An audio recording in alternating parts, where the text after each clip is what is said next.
Welcome to InterPartyConflict, the podcast where we answer your questions so you can have the best tabletop gaming experience possible. My name is Gabe. My name is Jeff. And I am Justin from Crit Academy. Yes, and the three of us are here to answer your questions today. But first, Justin, how are you doing today? Oh, no. Sorry, Jeff. Put on the back burner today. Yeah. I am doing fantastic. It's a blessed day. I just went camping this weekend. So my wife had a lot of fun. I am not a camper. I did not evolve from sleeping in caves to building castles and beds to sleep in the dirt. Oh, gosh. So I did enjoy it. I did get a lot done for our show. I wrote a lot of notes and stuff, so it was fun. It was very good. Well, cool. I think I like the idea of camping a lot more than I like actually camping. I agree. Yeah.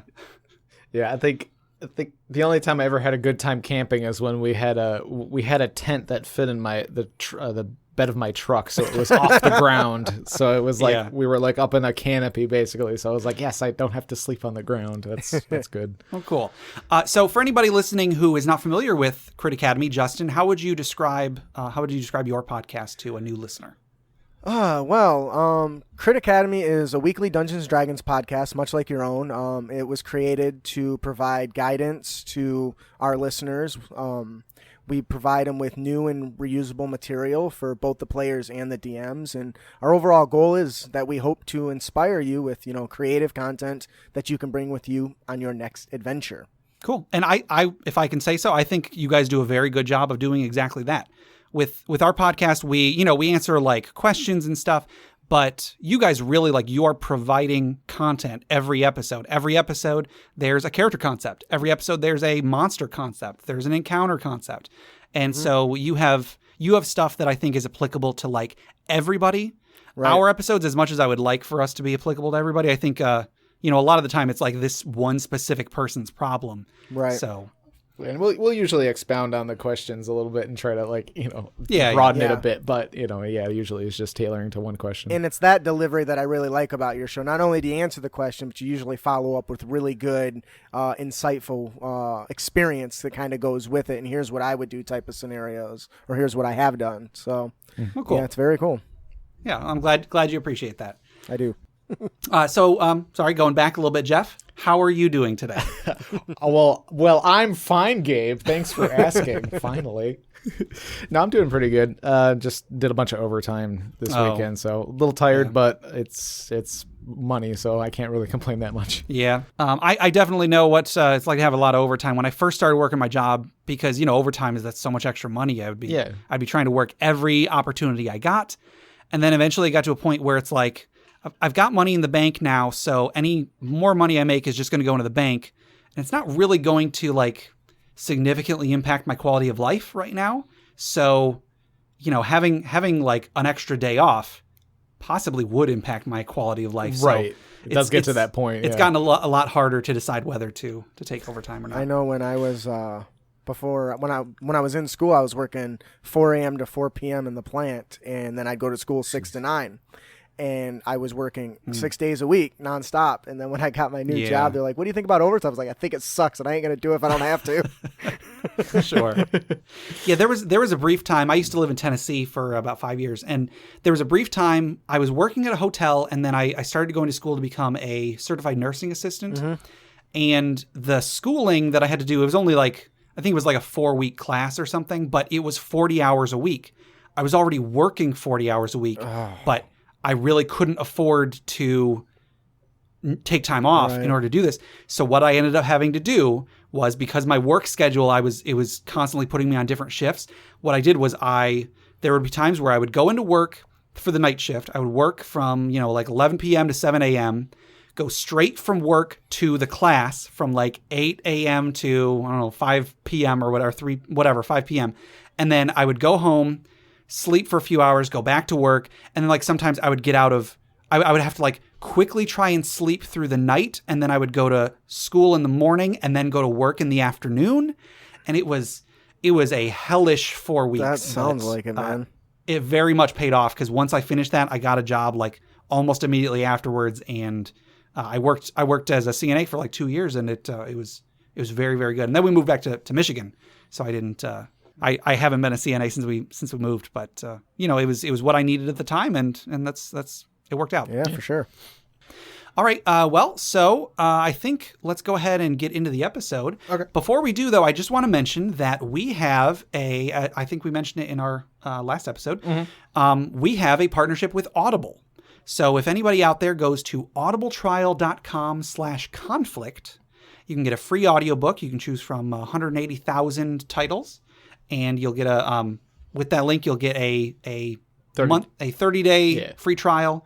A free audiobook comes with that. It's yours no matter what you do. And then if you continue the trial after that, you get a free audiobook every month, and you get a discount on additional audiobooks if you want to purchase them. Yeah. So anybody out there, go to audibletrial.com/conflict. Yes. And Justin, you guys also have an Audible trial as well. How's that working out for you guys? Works out nice, not as much as I'd like, but Sure.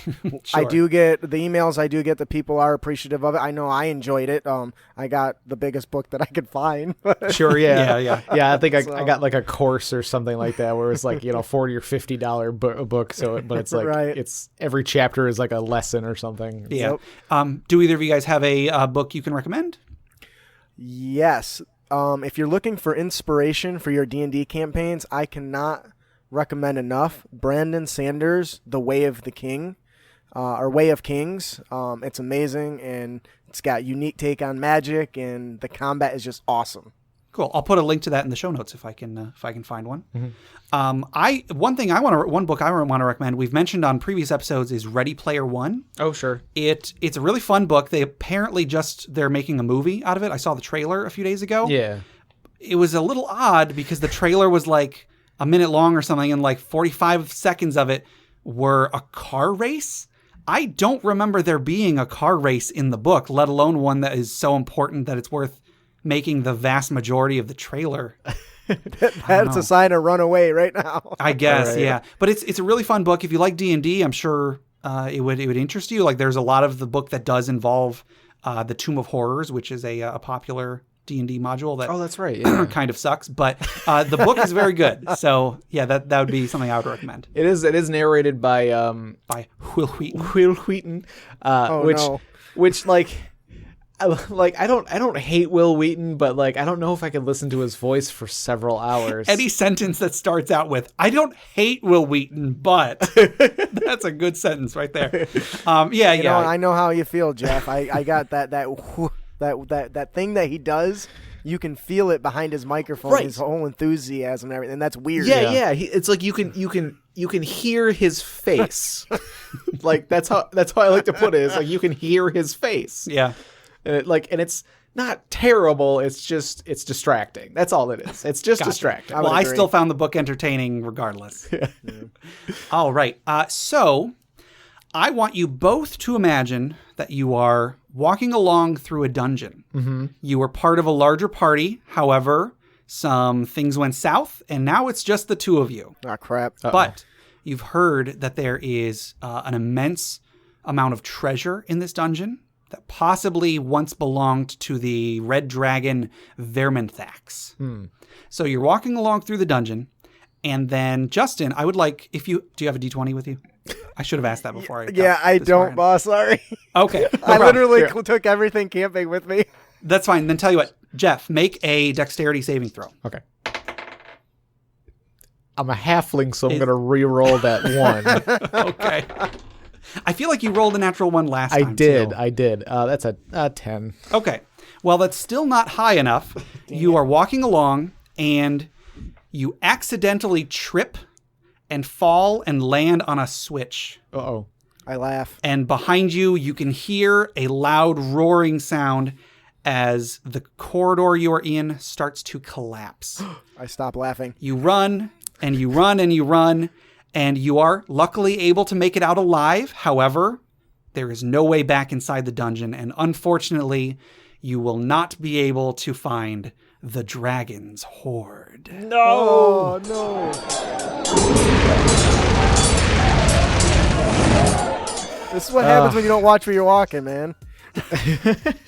All right. So Justin actually has an item for us today. Is that correct? I do. Awesome. So tell us about this item. This magic item is called the Stratagem Tome of the Red Knight. Ooh. Basically, I'm a big fan of tying weapons and items to lore in some way. Sure. This one's no different. This red leather-bound journal has an embossed gold knight errant chess piece with stars for eyes on the cover. The tome is full of advanced battle tactics and war strategies for battles of all forms. It is said to have been written by the Lady of Strategy herself. That's the lore.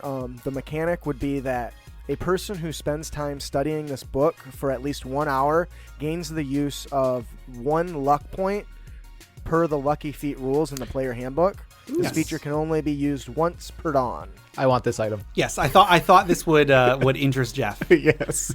So as I just as you just illustrated. right, I am terrible at rolling in the most important of times. Yes. So yeah, like I've tried to design characters like a halfling divination specialist. Yes. With the lucky feet. Yeah, when we did our last thing at the library, Jeff he made his own character, and his character was he said a halfling diviner with he didn't have the lucky feet because we weren't using feats, but she would have taken it. She would have taken it, yes. So because of that, he had 1 free reroll because he was a halfling. Well, because she was a halfling, and then as a diviner, you got to roll 2 dice ahead of time, like 2 dice at the beginning of the day, and then you could use those results for any roll, or you could give them to somebody else. Is that correct? Mm-hmm. Yeah, it was. You can put that on another creature that you see making a roll. So like you can force, if you rolled a low, die, you could force like an enemy to like miss an attack or something. And then, if I'm not mistaken, didn't you roll a 19 and a 20 for those rolls? Yeah, and like I gave her 2 cantrips. Well, she had prestidigitation, and she had 2 cantrips. Other one one was an attack roll, and one was the enemy had to make a saving roll, so that if at least one of those saved die was a low roll or a high roll, I could use one of those cantrips to take advantage of it. They were both high rolls, so you couldn't do that. But it helped some of the other Yeah, players. you couldn't stiff the DM there that way on. Yeah. So yeah, I think this is a really neat item because it lets you do something very similar to that. It gives you a luck point that you can use every day. Mm-hmm. That's really, really cool. Yeah, I created this for a player. I got a player in one of my groups that really likes to be the intellectual type, and is that in the beginning of every encounter, he's trying to think of ways to gain an advantage. So I wanted to find a way to award that style of gameplay for that particular player. And this was a good way to do that by saying he's reading from the book of this deity that's said to be owned by this deity. Whether it is or not, I guess it'd be up to the DM. But Sure. it really it reinforced that the way he's playing is a good format, and it's not all about having weapons that blow stuff up. Yeah. Do you guys know anything about the Red Knight? Is that from Pathfinder? According to it should be in Forgotten Realms. No, maybe it is. Okay, I feel like maybe I'm thinking of something else. I feel like Pathfinder has a deity that is... No, maybe I am thinking of Forgotten Realms. Yeah, I think she's closer to like a demigod because she works under Tempest, I think. Okay. But she's big about strategy and tactics. So. Sure. Yeah, that's really cool. I'm not super well versed on a lot of the Forgotten Realms deities. I've played in plenty of Forgotten Realms games, but there's just so many of them. I'll be honest, I didn't know who this was until I typed in Forgotten Realms and battle strategies. Yeah. And it popped up, so. Yeah. So I think this is a really neat item. It's a relatively simple one, but it's a powerful one. Yeah. Since you're here and you're the creator, I'll ask you, can multiple people make use of this? So, yes. So, per the... I allowed him to, much like the divination, apply it to other people's roles just because it was supposed to represent his ability to form tactics and stuff and give them the insight they need to accomplish said skill. For instance, if let's say he gets a 1 and you, Gabe, are the DM, and you send a Minotaur with a mighty great axe swinging at him, he might be shouting from the back, "Duck, you moron!" Sure. or something maybe a little more strategy based. But I wanted it, so yeah. So he can apply it much like the divination ability. But okay, well then, I was reading this a little differently. When I first read it, I was thinking that it was that like once you've spent an hour reading the book, you like forever have a luck point. Is it that every day you would spend an hour and then that gives you the luck point for that day? Yes. Okay, Yes. that makes a lot more sense. Yes. Yeah, that's pretty cool though. Yeah, this wasn't one of those things that was written out like with a whole lot of thought. It was, okay, what can I do to encourage this gameplay for this player? Sure, and sure. This is something that I thought of, so And kind of like all my items. for somebody who might be thinking of making a character with certain feats, would this stack with the luck feat? It's a good question. I would allow it just because I'm the creator, and I had already taken that into consideration. I would say that would be more so up to the DM because already the luck feat is already one of the most powerful feats in the game. Yes. Yeah. For anybody who is not familiar with the lucky feat, we did cover that in our feats episode, which was episode 25 something. I'm not gonna look it up. But it's a little ways back. Yeah, just but listen to all of our episodes. There and you you'll go. Find there it. you go till you find it. But like I said, when it comes to my items, I just try to make them around the gameplay of my character, my players, as opposed to, hey, here's another plus. You get a +1 sword. You get a plus. Everyone gets a +1 sword, like Oprah over here. Yeah. I really I love magic items. I've said that many times on the podcast, but I feel like just like something gives you a plus to something, like a +1 or whatever. That's like someone gives you a filet mignon and you just like eat it in one gulp. No, there's so much more to magic items than just that. So things like this I think are really cool. Yes. All right. Well, Jeff, if other people wanted to submit magic items from the Dragon's Hoard, or if they have questions for us to discuss, how would they get those to us? They can send us an email at interpartyconflict@gmail.com. Okay, cool. Well, you guys ready to get into some questions? Yes. Sure. All right, this first question comes from Nicholas P. Hi, Nick. Hi, Nick. And actually, let me interrupt you for just a moment. We only have one more question from Nicholas P. And it's a question that like I want to save for a specific occasion. So Nicholas P, if you're listening, send us more questions. We need more questions from you. We need one for every episode. It's tradition. The next episode's question is going to be from me to Nicholas P. What the heck, man? Sorry. Go on, Jeff. So this is through email, and then Nick asks, what do you think of just playing with a group of strangers on something like Roll20? Yes. And I figured Justin would be a great person to answer this because he, of the three of us, is the one who has experience with Roll20. Right. Yeah, so there's actually kind of two questions here. So let's start with playing with a group of strangers. Sure. I've not worked. I didn't get paid. I ran the Adventures League, where that's pretty much the vast majority of what you do is you play with strangers that just come in the store. Some are repeat, but there's a lot of randomness to it that comes, and it's a wonderful experience because so many people have so many different ways of playing. You really can walk away as a better player and a better DM every time you play with somebody new. That's a really cool way to look at it. I can't encourage that enough.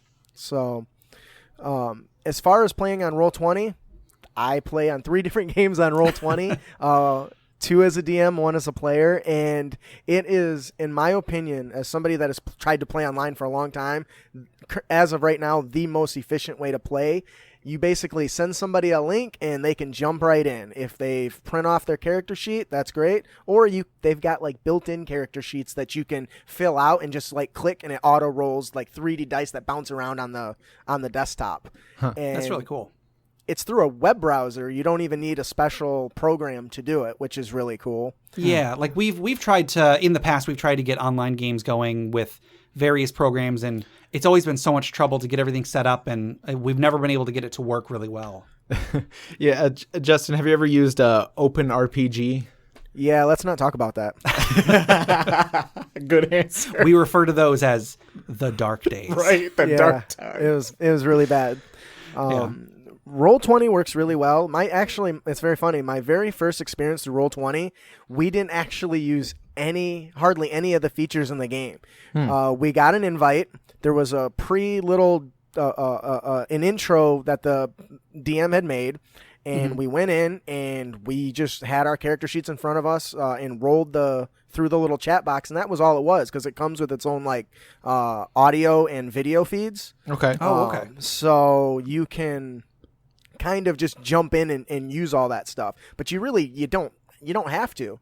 If anything, it's just good for tracking notes, tracking your progress through a story, and learning more about each person, because every time somebody types something in the manual chat, you can save those logs, which is awesome. That's really cool. Yeah. Yeah. And I feel like when I have time to actually sit and type out something that my character might do or say or something like that, like it's gonna be a lot more creative, because like my ideas in my head are great, but getting them out of my mouth is that's a different story. Sure. Yeah, like I've heard a lot of people talk about play by post in that regard, where it's like it takes a long time, but you can get as in depth as you can, as literally as in depth as you can imagine.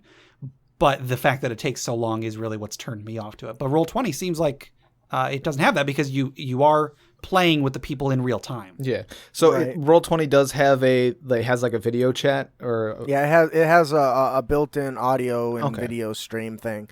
Actually, what I'd like to touch on, Jeff, you mentioned you're more creative when you write. One of the most surprising things of it is when I'm talking as a DM and giving instructions or monologuing or whatever it is I'm doing, the characters will actually talk through that little chat and will get way more interaction out of it than I think normally would happen. Huh. Which I think was a very cool thing that kind of came out of it.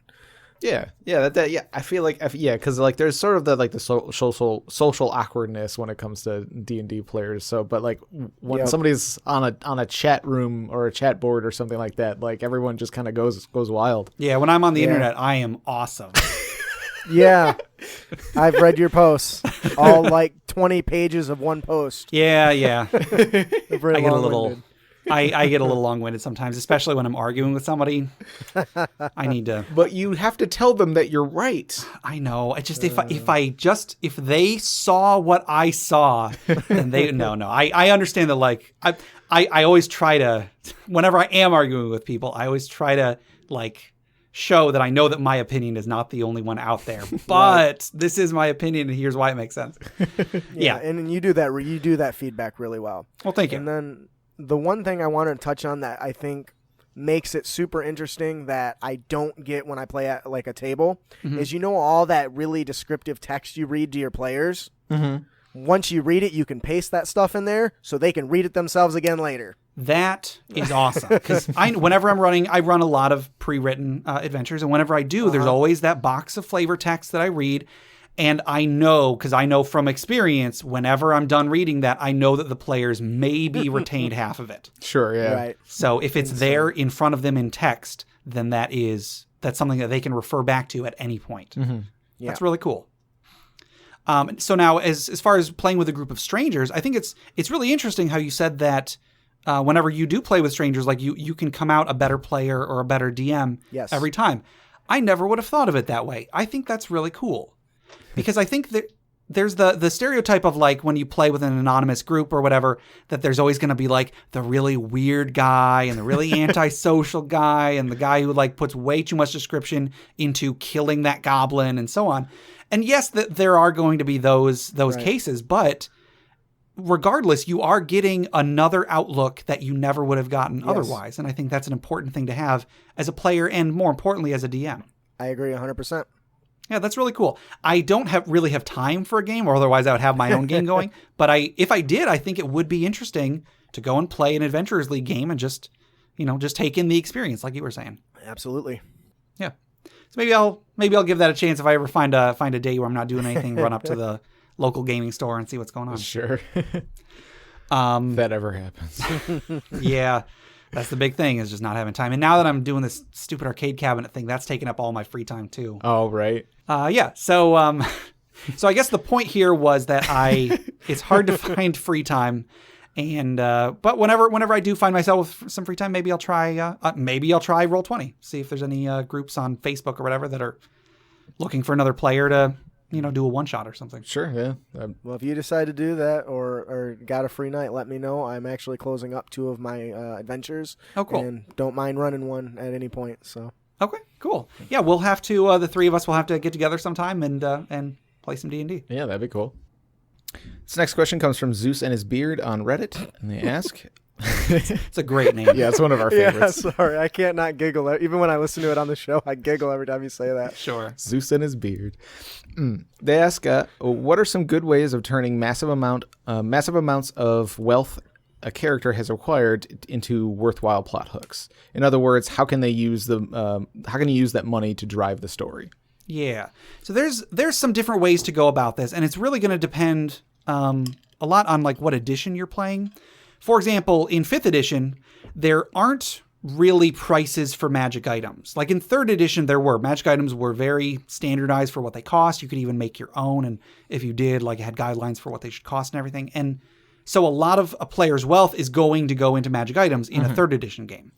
In 5th edition, because magic items aren't, buying and selling them it isn't really meant to be part of like the core gameplay, because the game isn't supposed to require them as much as earlier editions did.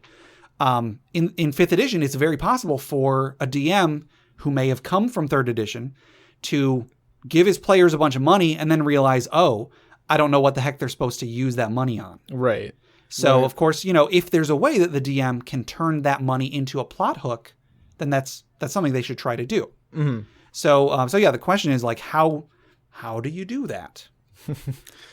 Personally, the closest I've ever actually come to something like this is kind of the other way around. The way that there was a 4th edition campaign I was playing in actually, where a couple of the players in the group died. A couple of player characters died. The players didn't die. The player characters died, and then the rest of the group didn't have money to bring them back from the dead. And because of the way the story was, like, it was these characters that died were very important to the group. So what they did was the town that they were in fronted them the money to raise them from the dead. But then the next couple adventures had to be the players finding a way to earn back that money so that they could pay back the town. That's really cool. Yeah, that's kind of the opposite, but similar way to, it's a similar thing of you're taking the acquisition of money and turning that into plot. Sure. Yeah. What I did is my players, they became so wealthy. They get pretty darn creative with their use of their money, whether it's buying a keep. They've bought a keep, Yes. and then because this keep was so, it was in a town, a small village area, but as they reinforced it, they started spending their money to the town, and they started hiring guards, and this small village gradually became a city that my players were the nobles of. They were the ones running the city, and a lot of the money that they used pushed that. That also meant defending from bandits. No longer were they necessarily the ones fighting the bandits. They were paying soldiers to do all that stuff while they were off jaunting around and fighting dragons, So I think that's really cool. They were using their money to pay lower level adventurers to go take care of like the low level stuff. Yeah. Right. I mean, and that's kind of what they needed to do, because they couldn't stop their quest just because, oh, well, now I own this big place. Well, now I got to pay people to take care of it. And, oh, what are all these other people starting to live around my land for, Sure. It was a very fun development that those characters did, and they enjoyed it. And that was the first time I'd ever really seen that or even considered it. So yeah. And I think that's really cool because in addition to simply providing plot hooks, what that does is it lets the players feel like they've gotten stronger. It lets the players see where they've come from and where they've gotten to. Because it's really easy for that sort of experience to kind of fall by the wayside when you're playing like a very specific storyline and your progression is just kind of abstract. It's like, okay, well, now we're level 10, now we're level 12, and so on. If that doesn't really have an impact on the world, then it's easy to feel like not really much has changed in the world. But if your players started out as the guys that were getting hired to go out and kill some bandits in the forest, and then 10 levels later, they're the ones hiring people to go out and fight bandits in the forest. You hit that right on the head. Exactly. It lets the players feel like they have come so far, and it really lets them feel like they have a place in the world and that the world is a living, breathing world that changes. Yeah, it's like it's like in video games when they take the boss from like the first dungeon and make it a mini boss in one of the final dungeons, and like just to show you, just so that you can see how strong and how far you've come. Yeah, yeah. in the game Dark Souls, which Jeff and I have both. Jeff, you haven't actually beaten the first Dark Souls, have you? Not the first one. You've beaten I'm the stuck later on one. Ornstein and Smo. And then, Justin, you have never played Dark Souls. Is that correct? I have not, but I have a gift card with my name on it from my birthday, waiting for something. There you go. So Well, I'll probably pick that up. if you get Dark Souls, and I would recommend waiting just a little while because it does go on sale relatively often. Yeah. But if and when you get it, the three of us could play together. Oh, sure. Yeah. A little bit of That co-op. would be awesome. Yes, and the co-op in Dark Souls is really, really good. I'll tell you about it some other time, not on the air. But in that game, there is a boss fairly early on that a lot of people see as like a real stumbling block. It's called the Capra Demon. Okay. It's this big, strong humanoid type, but he's got like a goat skull for a head, and he's a difficult boss when you encounter him. But a little bit later in the game, maybe like halfway or 3/4 of the way through the game, you encounter him as a normal enemy. Like there's just a whole bunch of him in an area. And by that point, you're able to take him down so much easier because you, the player, have come so far. So if you can, and that's a great feeling. Oh, yeah. Whether it's in a video game or in a role-playing game or whatever. So if you can give the players that kind of a feeling, that is one of the best things that you can give them. Yeah, you mentioned the them hiring their heroes. We had a night where we didn't have enough people show up. I think our group was like 7 people and 3 people showed up. So at that night, I decided to do kind of a one-off. And what I did is I started them as level 1 in that city, and they had to go to their own characters as different characters and accept quests. That is awesome. That is really cool. So, that's a really good idea. Yeah, that's a great idea for like an off night when there's just not enough people or something. Yeah. That's perfect. I did get heckled by one because I didn't portray his character with the proper accent. Sure, yeah. You can't please everybody. Yeah. That's true. Yeah, this really makes me think of a lot of like, I don't know if anybody's ever played the Return to the Temple of Elemental Evil. I know the Temple of Elemental Evil, it was like a first edition adventure, and then I think they've made a 5th edition version of it. Yes, but they have. In the 3rd edition, they made a sequel to it, which was the Return to the Temple of Elemental Evil. I'm not sure. I've only read that. I haven't read like the 5th edition Temple of Elemental Evil adventure. But in the Return to the Temple of Elemental Evil, the players start off in this town that if they are familiar with the 1st edition adventure, they're able to recognize that the two, I guess, mayors of the town, basically like the 2 people that run the town, are these 2 adventurers from, if I'm not mistaken, from the original adventure. Oh, that's cool. So the idea is that they were originally there were these adventurers that like came in and they stopped this cult in this evil temple, and then they got a lot of money and renown from that, and they used it to start a town, or at least to like reinforce a town. And so yeah, there are classic adventures where the higher powered people in the town are old adventurers that got money and then retired. Very cool. And I think that's something that a lot of campaigns kind of gloss over, is the idea that like if you're getting a lot of money in your campaign, would your character keep adventuring? I had a character a long time ago. I've mentioned him before. His name was Artemis Red Sleeves. The campaign kind of went off the rails, and this was actually the campaign where the characters died and then they had to pay back the town. But the original idea for this character was that I wanted to make a character that had realistic goals, quote unquote realistic for the setting. I wanted to make a character that when he started adventuring, it wasn't because he wanted to get magic or because he wanted to like be the most powerful person in the world. I wanted it to be that if he got to a point where he had enough money to settle down and buy land and become a noble, that's what he was going to do.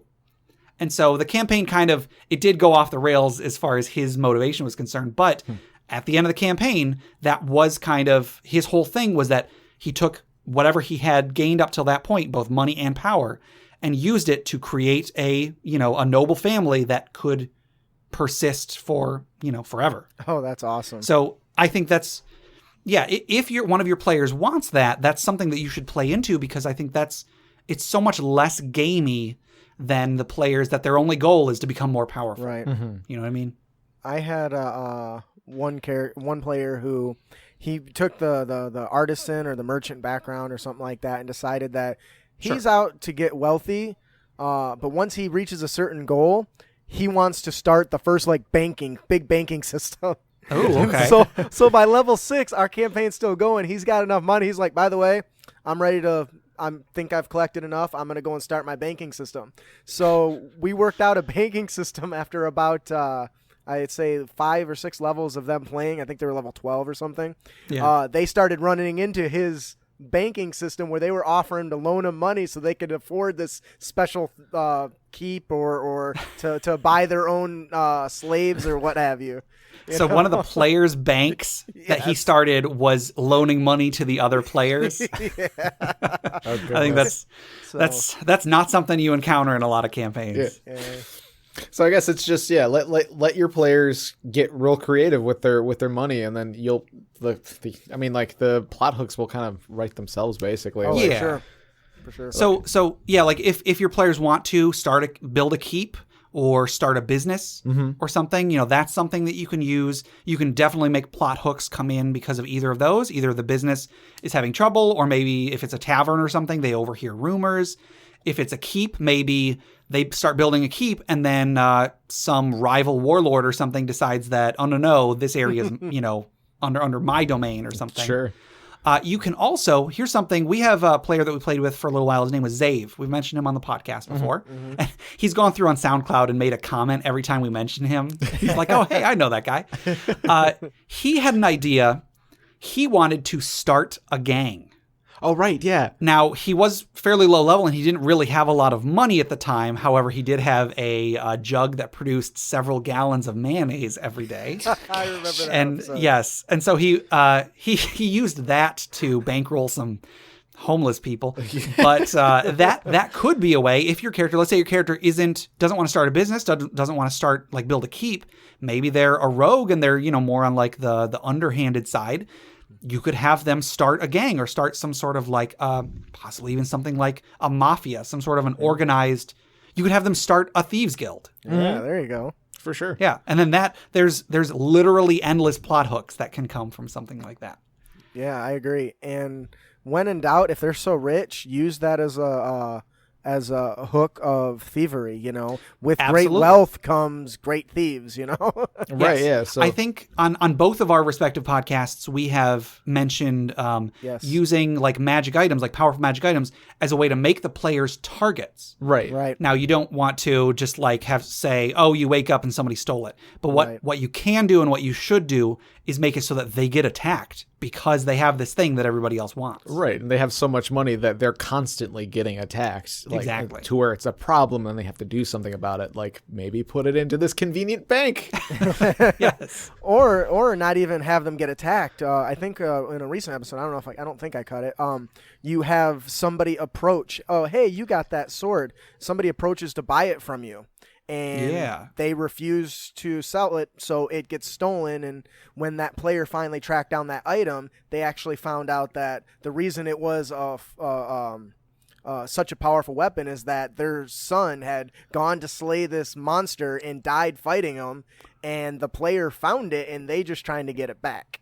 Oh yeah. I think that did make it into the episode because that sounds familiar. Because then there's like the ethical issue, at first you viewed these people as villains, but then it's not necessarily that they're villains. It's that they have a very strong emotional attachment to this. Yep. And so they're willing to go to, extreme lengths to get it back. Yeah. And they hadn't even tried, asking for it, and you turned them down, Yeah. So. Yeah. So really just, I guess, try to impress upon your players that money can be used for whatever real people would use money on. Yeah. Bribery. In earlier editions, you would use your money to buy magic items, but in 5th edition, that's not a requirement. So if your player has certain vices, he can spend his money on vices, and plot hooks can come in through that. Maybe, he's really into like racing, betting on racing or like some sort of gambling. Maybe he overhears something while he's gambling, or somebody comes in and tries to strong arm him. And there's lots of things that can come in just by getting your players to want things in character, I think is really what you should be getting your players to do. Yeah, money buys people. Yes, absolutely.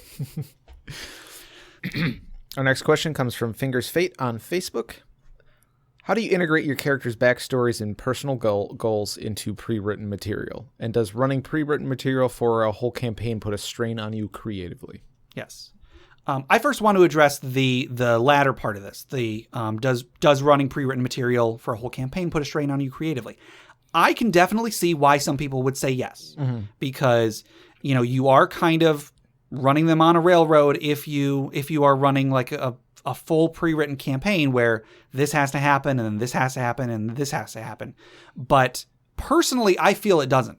I feel that it's much easier for me to run a campaign when I have to do a lot less work creating it. But once it's created, once I have the module or the campaign or whatever, the more I'm able to take what's written and then tweak it to fit my campaign and to fit what I want.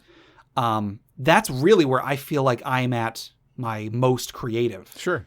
Because when I see a big blank canvas, I just stare at it and I'm like, I have no idea what to do with this. Yeah, I really agree with this. I've run being part of AL, I had a lot of restrictions, but because of that, I followed a lot of pre-written material. And the one thing I find that works best for me and why I don't think it puts a strain on me creatively, because I'll take certain parts and I create modules out of them. Okay, I've got a module here. This is what's going on in these sets of encounters. I don't try to plan out how they're going to get from point A to point B, because I need to leave enough freedom for my players to make choices. Instead, I plot hooks that might lead to 1 or 3 different modules. And sure. So to me, that's never been creativity strains have never been a problem, because most of that stuff I do with what I want anyway. Yeah, that's a good point. So for the latter part of this question, I don't think that it puts a strain on me creatively, but I could definitely see someone who is used to, creating an entire campaign. I could definitely see why they would feel like that is restrictive, especially if they're used to not planning out the whole thing. If someone is used to playing a game where like they've got the first adventure and then the players are going to pick from the hooks that they've presented and then they're going to go from there, I could definitely see someone playing that way and then being like, well, this is just one straight line of adventures, and seeing that as a restriction. So that answers that one. And then the other one, how do you integrate character backstories and personal goals into pre-written material? That, I will say that can be difficult. There have been some times where it's been a little tricky. I always try as hard as I can not to directly say no to a player. Sure. Jeff just started laughing because Jeff, would you like to share? We've shared it before. Yeah, like I always like to play Warforged in whenever possible. Whenever possible, and I will. I don't have to. He is willing to occasionally not play a Warforged. Yes. But Gabe always tries his best to accommodate. So yeah, because I think if you just say no, it really becomes a habit, and then it's not just my story; it's the story of everybody. Absolutely. So as much as you can incorporate everybody's input, the better the overall product is going to be. So in that particular case, I looked at what was in the campaign and I said, is there a way? Because Warforged are a very, very Eberron thing. They were created by a specific group of people in Eberron for a specific purpose, which is integral to the history of Eberron. Are you very familiar, Justin, with Eberron? I am not. Sorry. Okay, basically it's a higher magic world than like Forgotten Realms, but the history of the campaign is that they just got out of like 100-year war. Okay. So just a few years ago, this huge, huge war ended. And there are different families that have different magical powers, one of which is this family that's all about building things, like building magical machines. Mm-hmm. And so like the patriarch of that family for this war built, he was able to create a race, which were called Warforged. They're called Warforged because they were forged for the war that was going on. Right. Yeah, so they're living constructs. They're kind of like a mini iron golem. Yeah. Kind of, yeah. So in Eberron, they serve a very specific purpose.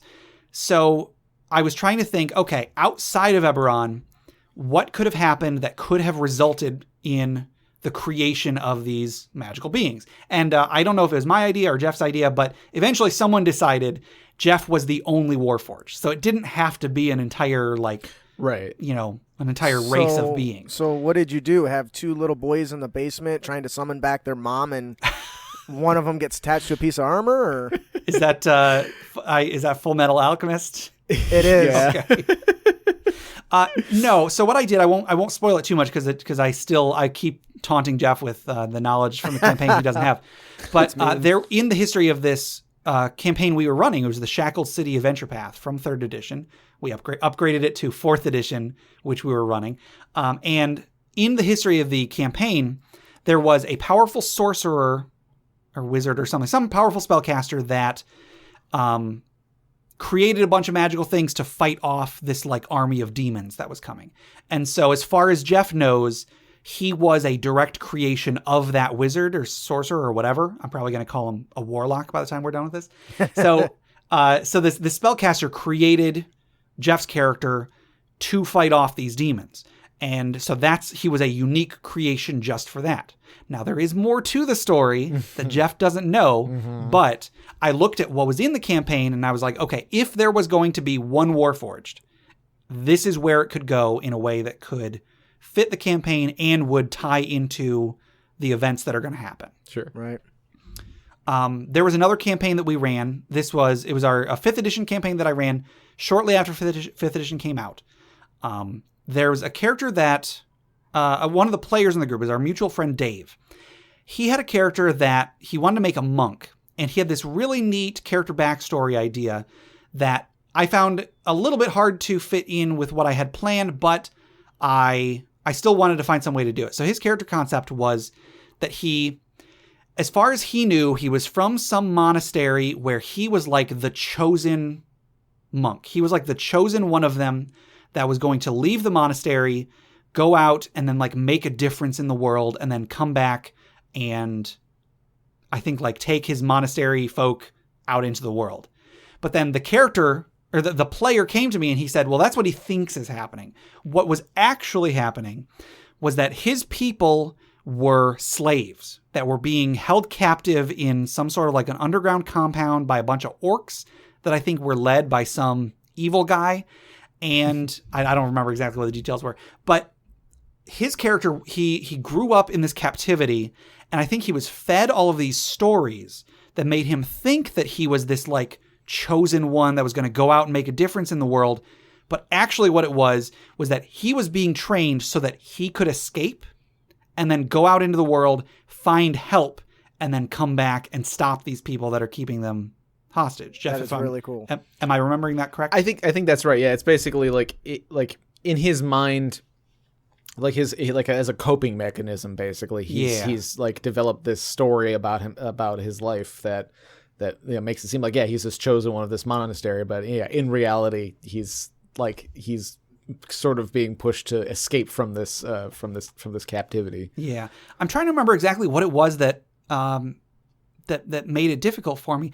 It might have been that I already had some sort of like hidden group of monks or something that it was gonna sort of encroach upon or something. You might have been just trying to like fit it into it somehow. Maybe. I mean, but the campaign in question, without getting too much into it, just involved the players. Shortly in, we're gonna find this list of names, this weird magical piece of paper that has these names written on them, and then over the course of the campaign, they were going to realize, oh, these are all bad people, or they were going to assume that these were all bad people. And then the list was going to be essentially like a list of quests for them to go on. Mm-hmm. So they would, let's check out this name. They would go on a quest and then, probably kill whoever that bad guy was. And then over time, they were supposed to start to question who made this list and why are we believing it? Like, why are we stopping all of these people? How do we know that they're actually bad? Is it even their fault that, like, even if they are bad, even if they are going to do something bad, is it their fault, or is is it just kind of happenstance?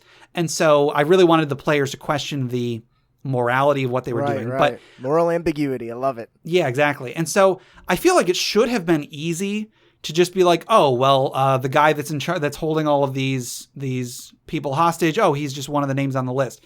But at the time, I feel like that didn't seem like a good option to me. And now I feel kind of dumb because I'm blanking on why. But anyway, I didn't say no to him. Like, I think it was just that he had a lot of backstory that I was going to have to incorporate. And it was it was a little bit overwhelming to try and fit it in. Right, which in a lot of times that's a good thing. Like when a player has a lot of backstory to their character, that's a lot more that you can work with. But absolutely. When you have something like you were trying to set up a campaign setting of your own for the most part. Yeah, it's kind of harder to fit it into something specific, something pre-written. It might have actually been the inverse of the second part of this question. It might have been that because it was the first time that I was like, this was my first like really big sprawling campaign that I was trying to plan out. It might have honestly just been that I had so many options that now I was like, oh crap, what the heck am I supposed to do? So I don't know. But I didn't tell the player no. I tried to. He didn't play with us for long enough for me to really get into it. But it was a neat idea, and I think it would have been neat to kind of see where that could have gone. So I kind of want to touch on, the question asks about, the integrating of character backstories and personal goals. The successes that I have personally found is that do you guys do session zeros when you played? Usually, I think so. Yeah. Our session one usually becomes the session zero because we don't get a whole lot actually done. Yeah. But yeah, for the most part.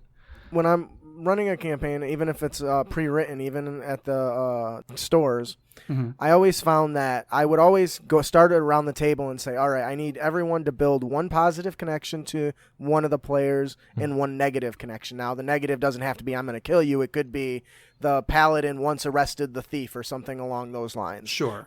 And I find that just them coming up with ways to bind themselves or come up with a bond for each person, it developed stories and hooks and stuff that I could easily tie to the story that I didn't actually have to spend my own time coming up with. Sure.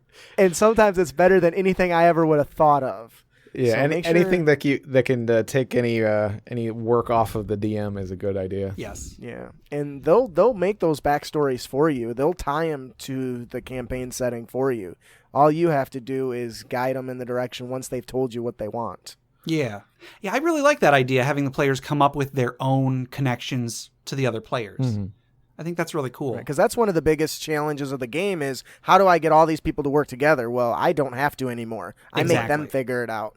Yeah, it's always frustrating when you get a group together and then like there's the one guy that, nope, he's the dark, mysterious loner that has no reason to go along with the party, but the DM has to come up with a way to get him to go with the party. And and you solve a lot of your own problems when you say it's your responsibility to tell me how you know and have one positive experience with one person. Yeah. I don't have to do it. I mean, he forces them to do it. So yeah, I think that's really cool. I've had a lot of success with that. So one way that I guess this is sort of related. One way that I've come up with a hook for like the first session that I've used in a couple different things. I think I used it for the library thing. I used it for our 5th edition campaign that I just was talking about. I don't know if I've ever mentioned this on the podcast, but I had the idea of a way to get all the players into a party the first session every time. And I really like this idea. And this idea is Quest Day. Oh, right. Quest Day. The idea is that, so this city that I was setting this 5th edition campaign in, the city a long time ago, there was this big cataclysm and like half the city, there's like an earthquake and the city got like split in half. So like half the city is really high up and half the city is really low down. And so in order to still succeed as like a big, commerce-filled city, the city had to spend a bunch of money to like build to build roads that go up and down the big split in the mountainside and everything. And so the city was out a lot of money. So what they did was they instituted a holiday called Quest Day, where one day every year, adventurers and quest givers from all over the world come together to meet in taverns in this city. And they meet in taverns. The quest givers hire adventurers to go on quests, and then it's all like official. They all sign contracts, and then the city takes a cut of everything that happens. Oh, cool. So that way, I don't have to figure out how to get the players into the tavern and have to figure out how to get them into a group together. I just tell the players, you are here for Quest Day. You decide why you're here for Quest Day. You decide where you were yesterday and where you're going to go after this quest is over, but you are here for this holiday that happens every year. Yeah. And then it still goes on with the traditional meeting in a tavern and going on a quest, whatever. Sure. But it makes it just so much easier to gloss over, and you don't have to come up with all these weird contrived things. It's just like, this is what we're here for, and here's why it makes sense for this to exist. Yeah, that is actually something I've used on numerous actually, that's how I run almost all my online games. It's, okay, I need you here on this boat. Okay. I want you each to tell me how and why you got there. Sure. I don't care what the story is. I don't care that you are caught by the paladin and he's transporting you to said area or what have you.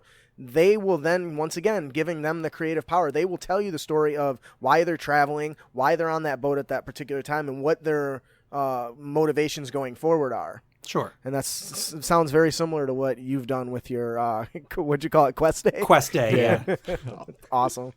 I don't remember where I got the idea. I think I was just like, how can I turn meeting in a tavern into something that like everybody wants to do? And it's just sort of part of life. It's Quest Day, of course. Yep, all the locals are like, oh dang it, this city's gonna be full of adventures in a couple days. Yeah, they all hate Quest Day just because there's gonna be garbage in the streets. Yep. Well, I think that'll do it for the questions, but let us take a brief moment before we finish the episode, and let's take a moment to think about our comrades who have fallen before us as we toss another log onto the funeral pyre.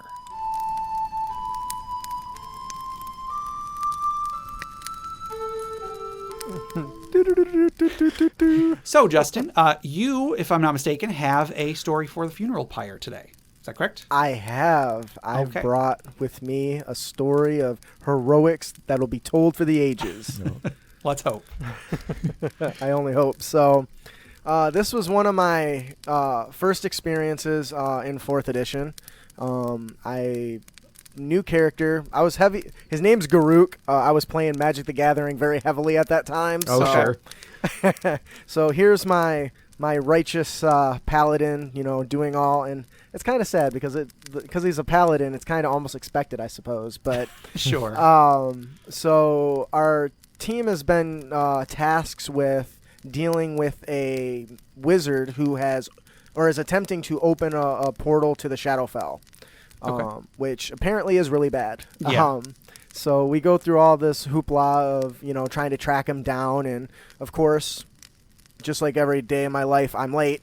We get there, and he's almost already done with this ritual. And he's got his little undead minions surrounding him and protecting him. And there's, energy arcing and bouncing off the walls. And you can see this giant portal, and you see something kind of crawling out of it, something like out of one of those old Doctor Strange movies with Dormammu poking his head through the freaking flames. Sure.